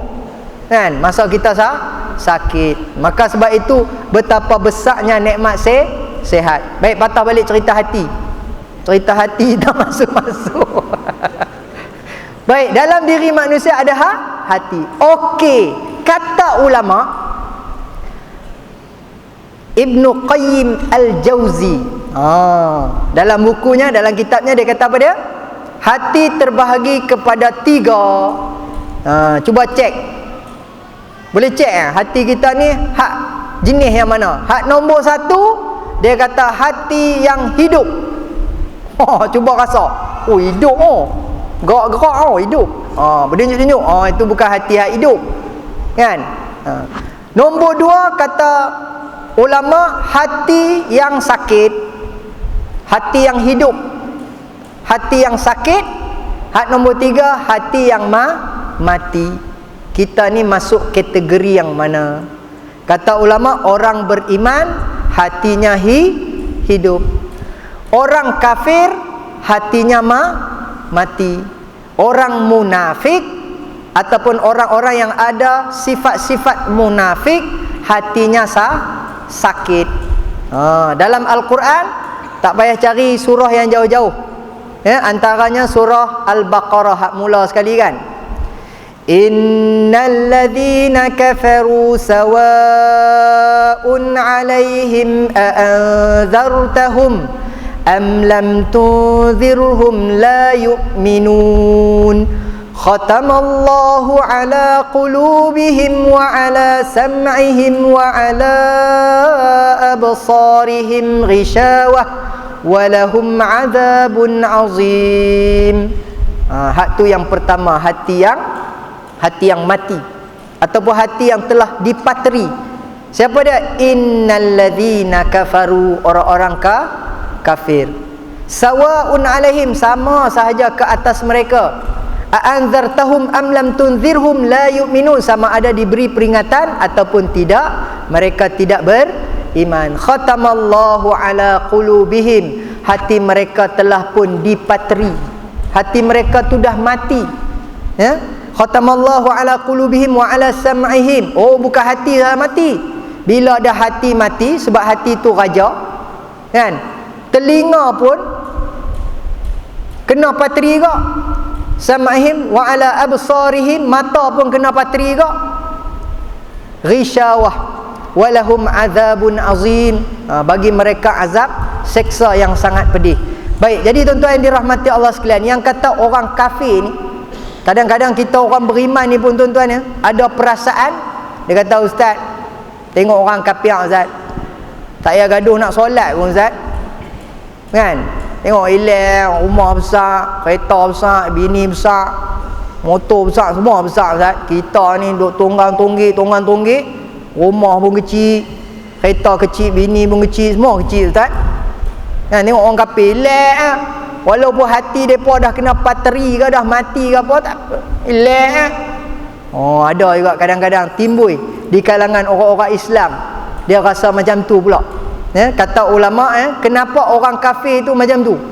Bismillahirrahmanirrahim, dengan nama Allah yang maha pemurah. Pemurahnya Allah ni dia bagi pada semua hamba dia, baik yang kafir, baik yang beriman, dia bagi semua apa ni, nikmat. Allah bagi. Allah tu maha pemurah. Tapi yang tak ada dekat orang kafir apa dia? Ar-Rahim, kasih sayang. Allah hanya kasih dan sayang kepada orang beriman sahaja. Tapi menjadi tanggungjawab Allah kerana dia dah buat manusia, dia beriman ke tak ke, kan, binatang, haiwan dan sebagainya, semuanya Allah bagi nikmat, kan, Allah bagi kehidupan kepada mereka, tetapi Allah tidak sayang dan tidak kasih kepada mereka melainkan orang-orang yang beriman sahaja. Sebab itu dalam hadis Nabi kata, ajaban li amril mu'min, kan, rasa kagum, rasa takjub dengan orang beriman. Pasal apa? Orang beriman ni waktu senang pun dia okey, seronok, waktu susah pun dia okey, dia redha. Itu sifat orang beriman. Baru ni saya dengar ceramah Ustaz Fawaz Makjan, dia ceramah sini. Dia kata, tuan-tuan, kita ni selalu buat amalan hak nak bagi kaya. Ada ceramah kat sini kan, buat amalan hak nak bagi kaya. Apa dia? Solat duha. Buat sampai 10-12 rakaat pun tak apa, sebab nak bagi kaya. Tuan-tuan nak tak satu amalan saya nak bagi malam ni, satu amalan nak bagi kita miskin? Oi, apa ustaz ni, kita semua nak jadi kaya, apa pula amalan nak miskin? Tak mau kan. Semua orang tak mau amalan miskin. Bukan susah pun amalan nak jadi miskin, doa. Sebab dalam hadis Nabi doa, Allahumma ahyini miskinan, ya Allah, hidupkan aku ni miskin, wa amitni miskinan, matikan aku dalam keadaan miskin. Wahsyurni fi zumratil masakin, himpunkan aku bersama-sama dengan golongan orang miskin. Nak tak doa? Tuan-tuan tulis. Balik ni amal. Ya Allah, Tuanku, saya nak miskin. Hidup miskin, mati miskin. Himpun bersama dengan orang miskin. Mau ke tak mau? Tak mau, Ustaz. Kan? Kami nak amalan nak bagi kaya. Bagi tuan yang dirahmati Allah sekalian, yang kata hati kita ni, ya, hati yang mati, hati yang hidup, dan hati yang sakit. Hati yang sakit siapa dia? Wa minan nasi man yaqulu amanna billahi wa bil yaumil akhir wa ma hum bimu'minin yukhadi'una Allah walladzina amanu wa ma yakhda'una illa anfusahum wa ma yash'urun fi qulubihim marad. Pada hati mereka itu sakit. Siapa ni? Golongan munafik. Fi qulubihim marad fazadahumullahu marada, maka Allah tambahkan lagi sakit. Fazadahumullahu marada walahum azabun alimum bima kanu yakdzibun. Bagi mereka juga azab yang pedih. Jadi tuan-tuan yang dirahmati Allah sekalian, secara kesimpulannya, dah kesimpulan dah ni, ya, boleh kesimpulan ni 15 minit boleh. Apa dia? Macam mana kita nak hidupkan balik hati yang telah mati, kan? Hati yang mati, hati yang sakit, kan? Macam mana kita nak hidupkan dia balik? Kata ulama, kena buat beberapa perkara supaya dia boleh hidup balik.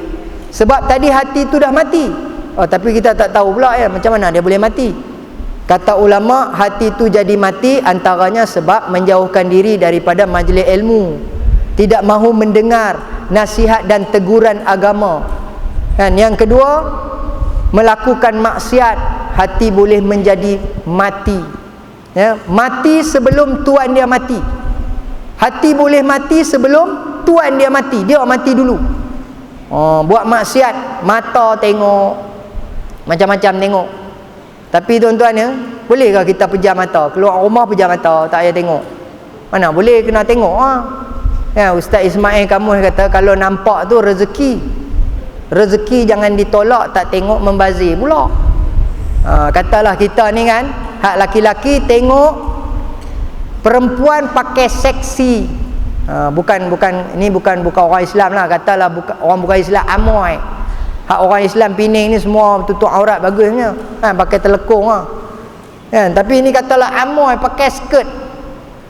Jadi kita tengok tu tertengok, bukan nak tengok, tertengok. Jadi nak tengok ke tak?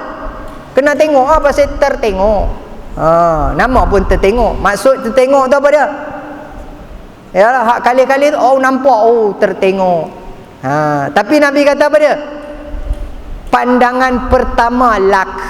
Pandangan pertama rezeki kamu, wahai Saidina Ali. Wahai Ali, Nabi kata pandangan pertama tu rezeki.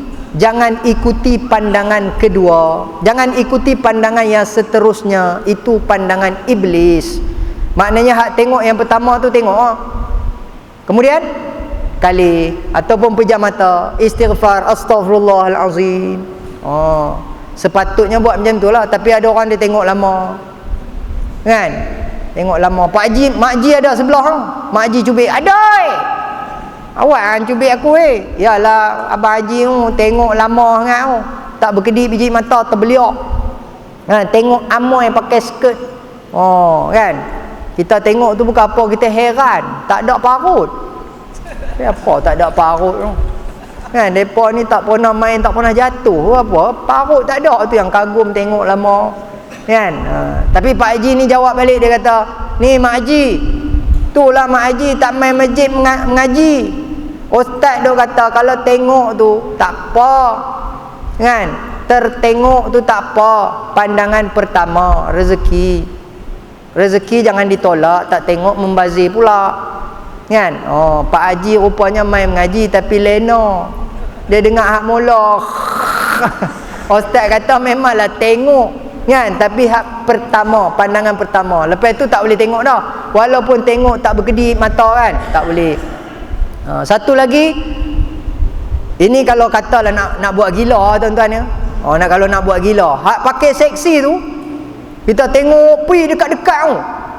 Kita pun pergi dekat kan. Kita pun tengok dekat-dekat. Agak-agak apa jadi? Dia mesti malu, kan? Apa ni? Apa ni? Tak baik tu, tengok orang. Dia marah, tak boleh tengok. Kita pun kata, awak hang pakai lagu ni. Ya, hang pakai macam ni mesti hang nak suruh orang tengok kan. Tu aku tengok, Apa ni? Janganlah tengok, malu. Tahu pula malu. Habis tu siapa suruh pakai macam tu? Tapi ni tuan-tuan jangan buat gila pula kan. Ni contoh kalau nak buat gila, pergi tengok dekat-dekat kan. Tahu pula dia malu. Kan? Baik, tapi Ustaz Ismail kamu dia bagi petua apa tau? Kalau tengok TV, katalah kita orang lelaki kan, tengok TV kan. Tengok TV, tiba-tiba tengok hak Ratu Cantik. Tiba-tiba terkalih channel Ratu Cantik, tertengok, terlama pula tengok.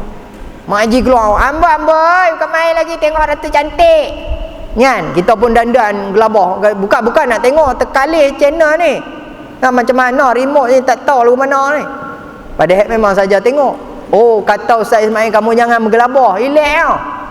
Relax kena pandai jawab. Katalah hak tengok tu bukan Ratu Cantik ni tadi. Katalah tengok sokan acara renang.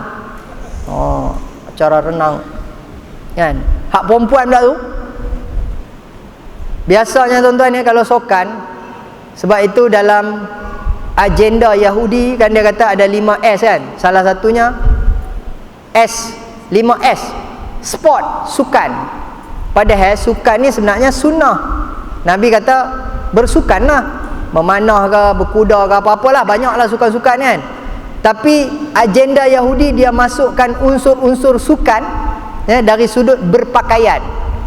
Kita tengoklah negara apa pun, sekalipun negara Islam, negara Arab Saudi, acara sokan Olimpik ke kan, Bahrain ke apa-apa lah, Turki ke apa-apa acara negara Islam ni kan, adakah kita tengok Arab Saudi hak pelari dia pakai telekung. Tu Arab Saudi pakai telekung kan. Tengok pula kalah, patut kalah pakai telekung, susah. Tapi kalau menang, pakai telekung pun menang. Tak ada jumpa kan. Semua hak pakai jenis tutup hak tu lah. Jadi kita pun tengok acara renang. Kan? Jadi Mak Haji kata, amboi, tengok acara renang. Pak Haji jangan gelabah. Kena pandai jawab. Ustaz Ismail kami kata apa? Sebenarnya abang bukan nak tengokkan sangat perenang tu. Habis tu apa? Sebenarnya abang nak belajar teknik berenang. Abang nak tengok macam mana mereka tu buat teknik berenang. Sebab nanti apa-apa kalau jadi lemah ke apa kan senang, kita dah tahu berenang. Lemah ke abang boleh tolong selamat. Nak belajar teknik berenang, kena pandai jawab. Mak Haji pun join sekali tengok. Gitu tu. Baik, jadi tuan-tuan yang dirahmati Allah sekalian, mata boleh menyebabkan hati. Dari mata turun ke hati. Sebab tu bila saya ceramah dekat university, macam ni USM kan, tuan-tuan budak-budak universiti kan budak cerdik kan. Kita ceramah dia tanya soalan, Ustaz, macam mana kalau kami ni masa zaman belajar ni kami nak cinta Islamik? Ada cinta Islamik. Macam mana ni cinta Islamik tu macam mana? Ni kami nak couple, laki perempuan kami couple, tapi kami menjaga batas. Kan? Aurat kami jaga, kemudian pergaulan apa semua kami jaga, tapi kami nak couple. Awak nak couple, belajar tak payahlah couple. Dan lepas habis belajar nanti barulah couple. Tak boleh Ustaz bila kita tak ada markah. Tapi kalau belah KL tuan-tuan dia tak sebut markah, dia tak sebut power ke makwa tau. Dia sebut apa tau? Kalau laki-laki dia panggil balak. Ustaz kalau tak ada balak, tak ada balak, awak balak pula. Ustaz kalau tak ada cikaro, yang perempuan dia pun panggil cikaro. Ustaz kalau tak ada cikaro, tak syok, tak semangat, tak ada motivasi nak belajar. Jadi kami kena ada couple, tapi kami nak buat cinta Islamik. Cinta Islamik macam mana? Cinta Islamik ni kami jaga batas, aurat, pergaulan apa semua kan. Boleh tak Ustaz? Rupa-rupanya tuan-tuan yang soalan ni kena dengan hadis. Nabi pernah sebut kalau lelaki perempuan yang hak couple ni nak jumpa, dating, dia panggil dating kan, nak jumpa, boleh ke tak boleh? Boleh ke tak boleh? Laki-laki perempuan bukan mahram, tak ada hubungan Kan tak ada hubungan mahram, nak jumpa boleh ke tak boleh? Boleh ke tak boleh? Kita pun tak tahu nak jawab boleh ke tak boleh. Tapi Nabi kata jumpa laki perempuan yang ketiga salisuhuma, siapa dia? Yang ketiga syaitan. Laki-laki perempuan kalau jumpa yang ketiga setan. Tapi budak-budak ni kata apa? Ustaz, sepanjang kami duduk dating tak pernah jumpa pun setan. Tengok macam mana nak jawab ni. Oh, tapi pengalaman belajar perubatan Islam. Ada juga ilmu sikit perubatan Islam. Tok Guru Harundin pula dia kata apa dia? Siapa-siapa pernah jumpa setan, dialah setan. Pasal hanya setan boleh nampak setan. Oh, teringat tu. Oh, hang tak pernah tengok setan oh. Tak pernah pun nampak setan Ustaz. Sepanjang kami dating tak pernah nampak setan. Awak anak tengok setan. Lagu macam mana Ustaz? Boleh tengok orang setan? Kalau hang boleh nampak setan, hang lah setan.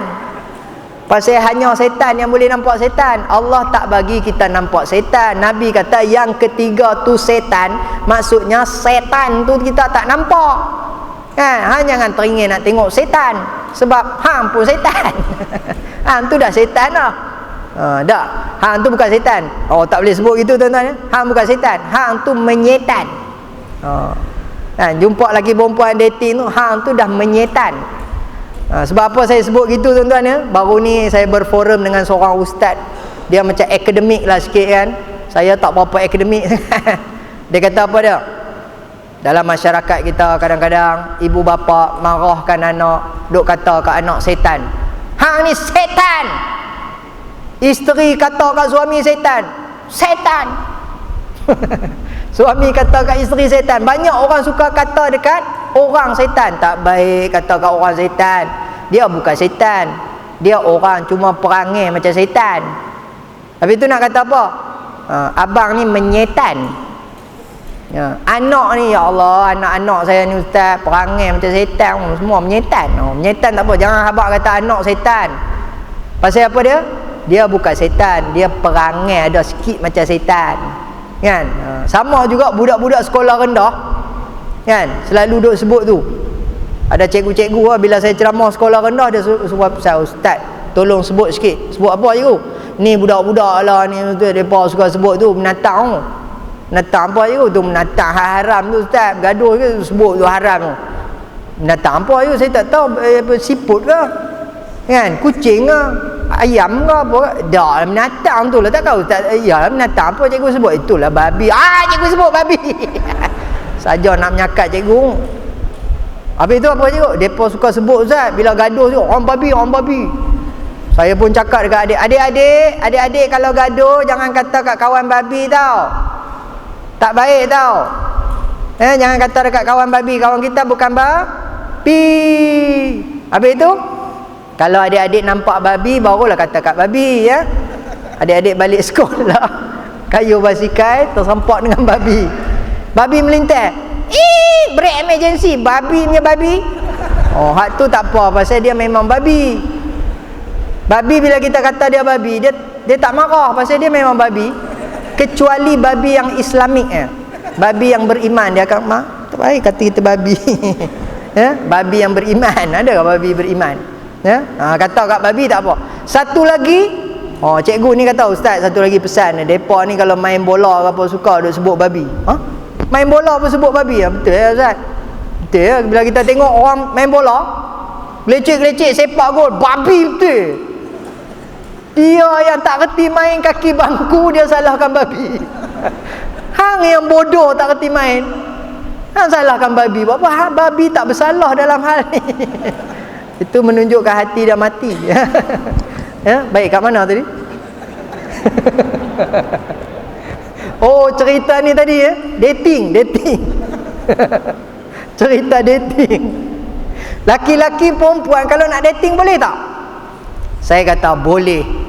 Bila saya cakap boleh, rupanya tuan-tuan orang suka cari hak ustaz kata boleh. Kan biasanya kalau ustaz biasa haram. Apa yang buat tu? Haram. Siapa yang buat? Haram jadah. Ustaz ni semua haram Tiba-tiba main satu orang ustaz, sebenarnya boleh, harus. Ustaz ni bagus Ustaz dalam radio kata boleh ya. Ustaz you masuk live streaming pun kata boleh. Orang suka pegang hak ustaz yang kata boleh. Hak ustaz kata haram semua tak pakai. Tiba-tiba boleh, harus hukumnya kalau nak dating. Tapi Nabi sebut hadis tu apa dia? Apabila bertemu lelaki dan perempuan yang bukan mahram, yang ketiganya setan, illa kecuali mahramin, pada pertemuan itu ada mahram. Maknanya boleh kalau hampa nak dating, tapi kena bawa mahram. Ni kalau orang perempuan nak pergi dating boleh. Abang dekat ayah, Yub nak ajak dating. Ya, siapa? Yub mana? Tu Piu Yub Piu Yub tu tak apa. Masuk televisyen tu. Ya. Aduh. Ustaz Imam minta gelak kuat ingat tak boleh, dia berjangkit. Dia gelak penyakit berjangkit lah. Dan satu lagi kalau menguap pun berjangkit. Ada cikgu saya waktu saya belajar dekat UKM tu kan, kami dalam kelas mengantuk kan. Cikgu kadang-kadang nama dia profesor mengajar, profesor kita profesor mengajar, tapi ngantuk profesor mengajar. Baik hak tak profesor mengajar, hak profesor mengajar mengantuk. Tapi bagus hak profesor kata apa dah? Hampa kalau mengantuk, kalau saya mengajar ni hampa mengantuk, macam mana cara nak bagi hampa tak mengantuk? Macam mana cara tak bagi mengantuk pula? Memang mengantuk kan? Profesor ajak mengantuk, macam mana cara hampa nak bagi tak mengantuk? Hampa tengok kawan hak mengantuk. Oh, itu cara dia. Kalau kita tak nak bagi mengantuk, tengok hak kawan mengantuk. Kita pun tengok kawan baris kita semua menguap. Ya Allah, buruknya kawan aku. Macam tu lah rupanya aku kalau mengantuk. Tak jadi mengantuk, tengok kawan gelak. Jadi siapa-siapa mengantuk, tengok kawan hak mengantuk. InsyaAllah tak jadi mengantuk. Oh, sambung balik cerita dating ni. Dating dengan Yub tak apa. Ya. Tapi ni Yub pesan. Yub kata kalau nak dating dengan dia boleh, tapi kena bawa ayah. Oh lagu tu lah. Tak apa, ayah ikut. Oh, ayah pun ikut sekali. Ayah duk congok kat tengah-tengah. Kita dating anak dia, ayah duk congok tengah. Kan? Oh, berasa sembah lain macam sikit kan. Tengok tangan pun nak merayap. Orang lelaki suka tangan suka merayap. Gede-gede pegang. Setan tu pujuk kan. Tengok tangan gebu, bulu-bulu halus, geram, putih gebu, macam roti pau. Cuba pegang dah sikit. Gede-gede pegang. Ada tak perempuan kata, apa ni? Janganlah pegang, haram. Tak ada bagi terus semua. Perempuan bagi semua. Sebab tu kena ada ayah. Ayah satgi dia angkat bendera. Pri kad merah. Jauh sikit. Sepakan penalti katanya. Kan? Jadi kalau ada mahram, ayah tak boleh, ajak mak. Kalau boleh ajak satu kampung turun sekali ke dating, insya-Allah. Maka kita tak buat maksiat. Baik, mata boleh menyebabkan hati jadi mati. Kan? Telinga boleh tak? Tuan-tuan ya, kadang-kadang benda ni anugerah. Saya duduk dalam bidang agama ni tuan-tuan ya, belajar sekolah agama, kemudian sambung belajar tahfiz. Kadang-kadang jumpa benda pelik-pelik pada tau. Di kalangan pelajar tahfiz kan, yang kita tengok baca Quran kemas, tajwid apa semua bagus kan, tapi hobi dia mendengar lagu rock. Tapi budak tahfiz kita macam mana dia suka dengar lagu rock, tapi dia tahfiz lah bagus, hafalan kuat, bacaan. Ada seorang kawan saya dulu belajar tahfiz, dia suka main PlayStation. Kami conteng dekat pintu bilik dia, cyber cafe. Pasal bilik dia ada PlayStation, kawan-kawan suka menyelinap masuk underground. Hak kawan saya seorang lagi sebelah pintu dia kami tulis store. Tahu pasal apa? Bilik dia tak pernah kemas, tahun sekali kami tulis store. Tuan-tuan kalau masuk bilik kawan saya tu, ni rahsia ni, kawan saya rahsia ni, tak abad nama. Masuk bilik dia, kita landing atas-atas kan. Boom, baringan atas-atas kan. Kita kan suka gatai tangan, pegang raba sini. Masuk tangan bawah bantai, tarik-tarik keluar sotong spender. Hoi, apalah hang ni simpan spender bawah bantai? Dia kata, "Sekati aku spender aku." Kita pun sambung baring balik. Rasa sejuk lagi semacam. Tarik lagi, ada selai lagi. Selok bantai 7 keping. 7 lai. Stok seminggu mana dia buh semua bawah bantai. Kita kata teruk betul bilik hang ni. Kami buh stok. Tengok lagi pagi-pagi apa ni, malam-malam nak tidur pakai kain pelikat. Besok bangun subuh, dia pergi tepi katil, dia buka kain pelikat luruk jatuh elok bulat. Dia langkah keluar. Kan kita ingat kau nak angkat kain pelikat khibar-khibar gantung. Tak, biar situ bulat elok cantik. Lepas tu masuk kelas apa semua, malam lagi nak pakai balik, dia masuk balik dalam bulat tu. Ya Allah, ada orang pemalas main macam tu. Kita pun store. Setahun sekali dia kemas. Masa hari dia kemas tu kami tulis surau sementara. Tapi bilik saya depa kata surau, saya banyak buat ibadat. Nampak sangat riak. Baik, kat mana tadi cerita kawan hak main PlayStation tu. Sambil main PlayStation, tangan kanan pegang joystick. Tangan pegang Quran. Innal ladzina kafaru awa'una. Tapi yang pelik tu, Quran pun boleh baca, PlayStation pun boleh main. Hak PlayStation game Konami menang bola. Kita kata ajaib tu, pelik tu. Kadang-kadang berlaku keajaiban. Hak yang lurus, yang tertik, yang baca benar pula tu, lembab pula. Kadang-kadang ujian kepada orang-orang yang nak istiqamah, nak mujahadah dalam menuntut ilmu agama ni tuan-tuan ya, kadang-kadang benar. Macam tuan-tuan ni ada yang benar termasuklah saya benar sekali. Kan? Kadang-kadang ustaz pun benar ke? Kan? Ada yang benar, ustaz saya dah belajar 30 tahun dah, benar malas belajar. Benar kan? Ada kawan saya belajar 2 tahun pun. Oh, hebat tau. Sebenarnya Allah nak uji kita. Baik, jadi hak kawan ni tadi kan, yang dengar muzik, kata ulama, mendengar juga boleh menyebabkan hati jadi hati jadi mati. Lah sebenarnya dengar lagu ni boleh ke tak boleh? Oh, baru-baru ni tuan-tuan ya, saya tengok jadi satu fenomena. Kalau ada buat saja ceramah perdana, depa ada tulis pula tajuk situ, santai selebriti. Maknanya ustaz, ada pula penceramah seorang lagi tu penyanyi hak yang dah berhijrah.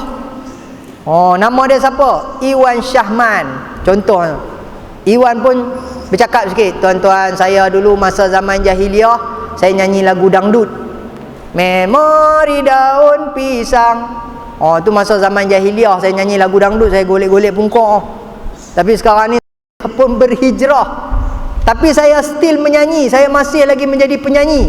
Cuma saya ubah kepada lagu-lagu ketuhanan dan juga lagu-lagu dakwah.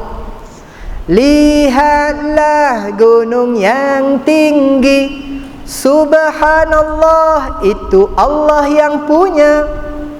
Lihatlah pantai yang indah, subhanallah, itu Allah yang punya. Tiada yang engkau punya. Betul kan? Macam tu. Itu macam rock sikit ya. Semuanya Allah punya. Oh, dia nyanyi macam tu pula. Lagu-lagu dakwah. Kan? Maknanya mendengar nyanyian itu boleh. Tapi kalau nyanyian yang tak tahu pokok pangkat, macam beruang tanah. Dia ni nak nyanyi apa? Kan? Yang tidak memberi manfaat kepada kan halwa telinga kita mendengar Al-Quran. Tuan-tuan ya, selalu kita dengar orang baca Quran ni bila? Kan? Ustaz saya sendiri jarang baca Quran, tapi saya dengar orang baca Quran ni kalau time ada orang kena rasuk hantu dah. Oh, masa tu pak saya baca Quran Ustaz, saya tak pernah dengar dia baca Quran. Dia pun baca Allahu la ilaha illa huwa hayyu qayyum. Lagi kuat menjerit adik saya Ustaz. La ta'guyu cinatun wala naw. Pasal kita dengar dekat masjid, tok guru kata, bacalah ayat kursi, nescaya setan akan lari tak cukup tanah. Pasal waktu diturunkan ayat kursi, turun bersamanya 70,000 malaikat dan terbakar 70,000 setan. Setan takut ayat kursi. Dalam satu riwayat juga menceritakan, setan sendiri habaq kata baca ayat kursi, nescaya pencuri toyol tak masuk. Oh, setan sendiri habaq kan, toyol sendiri habaq. Tapi pak saya baca, setan tak lari ustaz. Wah, lagi kuat adik saya menjerit ustaz. Setan kata apa? Baca masalah, malas aku lari, tajwid tak betul. Rupanya setan pun tahu lah tuan-tuan, kalau baca Quran tajwid tak betul, dia tak mau lari. Oh, dia kena baca betul-betul kan. Tambah pula orang yang baca Quran ni bila nampak polis, oh, roadblock kat depan tu, baru kelang kabut. Polis. Masa tu kan baru nak tarik tali pinggang keledar. Ni semua pengalaman belakang ni. Nampak polis nak tarik. Tapi kan pelik, masa nampak polis tu nak tarik tali pinggang tu, dia selalu sangkut. Dia susah pula tarik. Awak ketat lah ni. Hari tak ada polis elok, cak. Hari ada plik. Ketat. Lepas tu dah dapat tarik, nak cari lubang pula tak jumpa. Mana lubang ni pun boh kat tengah-tengah. Aduh. Kan kadang dia jadi macam tu. Oh, kelang kabut. Mulut nak baca, tangan nak tarik. Waja'alna. Kalau orang baca surah Yasin ayat 9, kalau nampak polis, kononnya nanti polis jalan. Polis tak nampak. Tapi tak sempat habis baca, nanti awak nampak mulut kumat kami baca waja'alna. Polis pun tahu dah baca waja'alna. Rupanya polis pun baca waja'alna. Dia pun baca waja'alna, sebab tu dia nampak kita kan. Kita tak nampak dia. Aduh, polis pun dah baca sekarang ni, jadi tak load lah. Kita kena baca ayat lain pula lah kan. Polis dah tahu rahsia kan. Polis dah baca waja'alna. Baik, jadi tuan-tuan ya, satu lagi orang kata, ustaz, saya ni walaupun saya tak baca Quran, walaupun saya tak dengar apa ni orang baca Quran ke apa ke, tapi rumah saya banyak frame. Frame Quran saya banyak. Ustaz, main rumah saya dah macam masjid. Rumah macam masjid macam mana? Ustaz tengok masjid kan ada tu banyak tulis-tulis Quran tu. Rumah saya macam tu kan. Dinding belah ni ayat kursi 1,000 dinar, laqad ja'akum, taqul, semua saya buh ustaz. Saya beli tu mahal tu. Ustaz tengok ayat kursi tu, itu kulit kangaroo.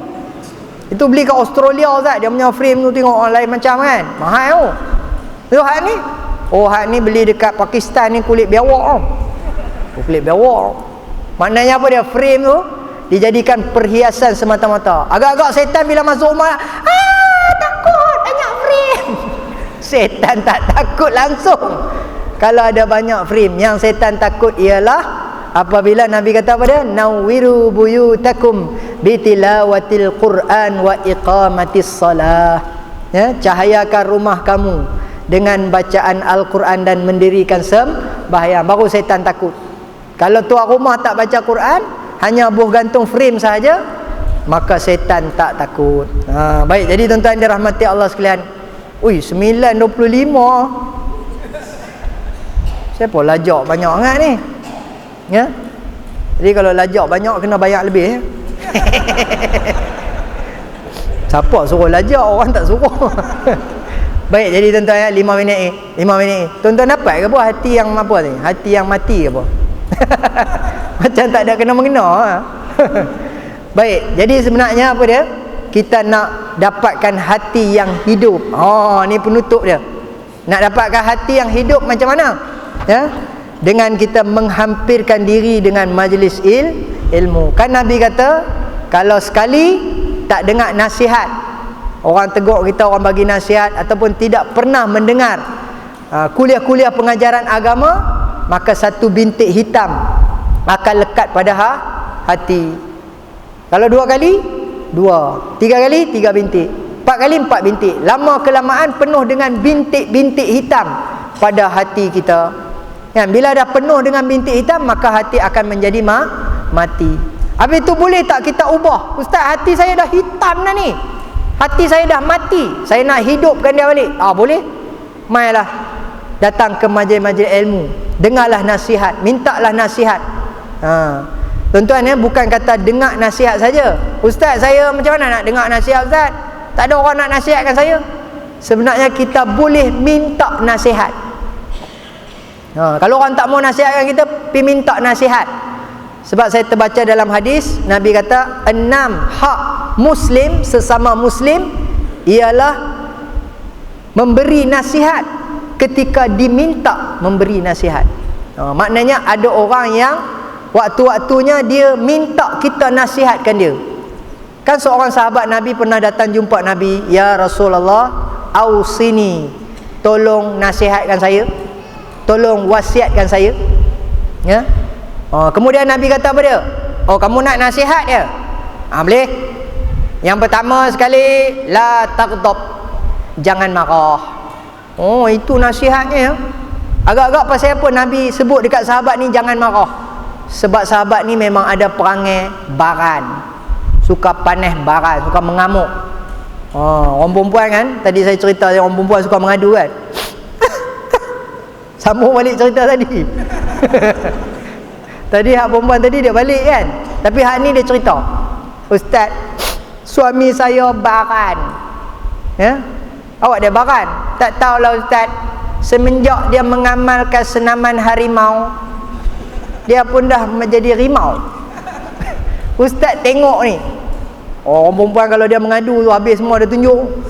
Ustaz tengok ni, awak tangan bercalak-calak, ini kena cakap Ustaz. Tak tahu semenjak dia mengamalkan senaman rimau, dia suka mencakar. Tu awak lekuk-lekuk. Itu bekas kena kokak. Kena gigit pun kena tak? Selalu dia gigit tempat lain, ni dia gigit tangan. Tak tahulah Ustaz, dia suka cakap lah. Ya Ustaz, mata saya ni biru kan, biru biji kundang sebelah kan. Ustaz tengok ni kepala retak. Kepala retak tu kenapa kepala retak? Kena ongbak. Tuan-tuan tahu teknik terbaru sekarang ni kan, suami bukan sahaja bila mengamuk dia tampak pang, backhand bak, bshu, kepala pusing kan, lepas tu dia ongbak pula. Tu teknik Tony Jaa nama dia dalam filem ongbak kan, dia lompat, dia siku kepala orang pakai helmet, terbelah helmet tu. Tu namanya teknik ongbak. Kadang-kadang isteri ada yang kena ongbak. Lepas tu bila isteri dah lembek kan, suami pun humban boh atas katil lembek, suami panjat atas kepala katil tu, dia lompat, dia tanduk pula perut. Tu nama dia apa teknik tu, saya pun dah lupa dah. Lepas tu tengok-tengok anak pun balik rumah, awak pak dengan mak ni main wrestling pula. Anak pun main dekat, kira 1 2 3 ting, abah menang. Mak kata pula otak abah hang smackdown mak, abah hang baran. Nabi kata kepada sahabat, la taghdab, jangan marah. Ya, tengok tuan-tuan ya, Nabi ulang 3 kali. Tuan-tuan pernah dengar tak Nabi ni sifat dia suka marah-marah? Nabi ada marah, tetapi Nabi tak suka marah-marah. Selalu kita kata marah kepada isteri. Malam ni saya nak sebut marah kepada anak. Macam panjang lagi pula ceramah. Marah kepada anak. Saya pasal jadi host rancangan kanak-kanak kan, jadi saya nak sebut sikit marah kepada kanak-kanak. Ada bapak-bapak dia suka marah kepada anak dia kan. Bukan kata bapak di rumah marah, di masjid pun budak-budak selalu kena marah. Sian budak-budak. Kadang ada tok siok pun garang kan. Ni dalam masjid tengah duk ceramah ni, budak-budak hak jenis yang ni dia tak mau dengar ceramah, dia pergi belakang main lari. Anak kecil kan lari sana, tok siok atau budak-budak ni tak reti bahasa orang tengah duk ceramah. Dia pun bangun. Woi! Bang, tak. Tok siok garang marah dekat budak-budak. Budak-budak teriak. Kan? Ini Ustaz Abdullah Khairi pula cerita, saya dengar. Dia kata hari tu aku ceramah bawa anak kan, tiba-tiba dengar tok siak tengking. Wah, Allah. Rupanya anak dia kena marah. Awak tu Tok Siok. Anak aku dia tengking. Oh, Tok Siok tak kenal tu anak ustaz. Ingatkan anak ustaz semua tertib duduk diam. Rupa anak ustaz lagi buat. Tuan-tuan, kadang-kadang bukan kata sopa budak-budak kan. Anak ustaz ke anak tok imam ke sama. Lagi kuat lompat pasal dia ikut pak dia dulu kuat lompat. Tapi tak apa, alhamdulillah jadi tok imam. Kan? Berkat dia kuat melompat dulu. Kan? Kita ni selalu tuan-tuan bila balik rumah mertua. Kan? Kita tengok anak kita lari sana, bila balik rumah mak ni rira anak. Diam sikit. Kamu lari sana, pecah barang opah kamu. Duduk dia diam. Mak kita keluar. Tak ngapa lah, biarlah berbudak. Ya, kan bekerja hambat. Mak kita backing pula anak kita. Dah lah mak, lari sana, lari sini, pecah barang. Tak apa. Ya kan lah. Mak kita backing cucu dia, tahu pasal apa? Hang tu dulu lagi teruk. Rupanya kita lagi teruk, baru pecah rahsia. Hang dulu lagi teruk, manjat lah apa, berkubang lah apa lah. Lepas tu ingat-ingat balik, betul ke aku lagi teruk dulu. Kan, balik-balik dah maghrib, sampai-sampai rumah abah keluar pedang samurai. Tanda cat. Abah kita keluar rotan. Kita dah lari masuk bilik ayah kan. Duduk dalam bilik ayah mandi bogel. Kan, dengar abah piak kata dia balonnya pintu tandas tu. Lepas tu terajang. Kita pun sempat lari, telanjang bogel, lari keliling kampung, telanjang bogel. Bangga ayah tak dapat kejar. Tak dapat ligan sambil bogel. Ya, rupanya kita lagi nakal daripada anak kita. Patutlah budak-budak. Tapi yang hebatnya Nabi ni, dia tidak pernah marah kepada budak-budak. Sebagai ibu bapa ataupun sebagai orang tua, rupanya budak-budak ni psikologinya tak boleh marah-marah. Dia kena gunakan bahasa kasih sayang, bahasa memujuk. Jangan dimarah-marah, sebab dia boleh menyebabkan psikologi dia jadi terencat. Tambah kalau dia main masjid, kita marah dia, dia akan baca masjid buat apa bi? Kan, orang masjid semua jahat, suka marah-marah. Malas pergi masjid. Sampai ke besar dia tak pergi masjid, sampai dah tua dia tak pergi masjid, dah pencin baru dia main masjid. Kan, bila dia main masjid kan, dia suka duduk belah luar. Kan, kita pun interview pak cik, kenapa pak cik suka duduk luar? Kenapa pak cik tak duduk dalam? Panjang kisahnya. Dulu masa pak cik budak-budak selalu kena marah. Tu pak cik tak duduk dalam. Rupanya ada kisah siapa yang suka duduk luar. Marah orang duduk luar. Dah, ini bukan orang sini, ini orang tempat lain, masjid Afrika no. Kan? Contohnya macam itulah ya. Jangan marah-marah dengan budak-budak. Kan? Nabi satu ketika suruh Anas, ya Unais, hampir buat satu kerja ya. Anas pergi. Sampai pertengahan jalan, jumpa kawan-kawan tengah main guli ke, main konda-kondi, tak tahu lah, galah panjang ke, polis entry ke, dia pun join sekali. Nabi kata, mana Anas ni? Tengok-tengok Nabi pergi, oh Anas pula join sekali. Ya Unais, kamu dah buat ke apa aku suruh? Ya Rasulullah, belum, terlupa. Main lah pula, katanya. Kemudian Nabi kata, ya Unais, tak apa, main. Sekejap lepas main kan, oh maknanya Nabi suruh main dulu bagi perhabis. Dan sekejap sambung, buatlah. Maknanya Nabi tak marah. 10 tahun duduk dengan Nabi, kata Anas, Nabi tidak suka marah-marah. Nabi bukan orang pemarah. Nabi tengah sujud, cucu panjat atas belakang. Nabi buat apa? Nabi melamakan sujudnya. Nabi tak marah. Kalau kita, cucu aku ni tak kerti bahasa ni, atuk tengah solat ni, Tok Wan solat ni kacau. Cucu panjat atas belakang, kita pun bangun. Allahu Akbar. Cucu terpelanting. Opah dia pun main. Tok dia main. Awak cu, atuk buat. Atuk kata, padan muka. Kacau atuk solat. Bodoh. Sebenarnya atuk dia yang bodoh. Tapi kan, cucu sahaja yang boleh kita biar lama. Tapi kalau kita sujud, rasa berat semacam, kali-kali tengok opah manjat. Awak atuk dia manjat hak tu kena bangun cepat. Lain macam opah dia melekap. Kan? Baik, jadi tuan-tuan ya, sebelum dia pergi lebih merapu, lebih teruk jadi eloklah kita berhenti setakat ini. Lepas ni jangan buat live streaming lagi. Ya. Okey, baik, jadi tuan-tuan, saya minta ampun, minta maaf. Boleh jumpa lagi? Nampak sangat? Boleh Ustaz? Boleh blur. Kami tak mau jumpa Ustaz. Kalau nak panggil pun ya, janganlah 2-3 bulan apa. Ni Ustaz, main jemput ceramah lagi. Hari tu tak habis lagi cerita hati yang mati. Ya? Saya pun tak mau main 2-3 tahun nanti baru panggil. Dah rindu-rindu kan. Baik, jadi tuan-tuan, sekadar itu saja. Saya minta ampun, minta maaf. Kita jumpa lagi. Aqulu qauli hadza wa astaghfirullahal azim li wa lakum. Assalamualaikum warahmatullahi wabarakatuh.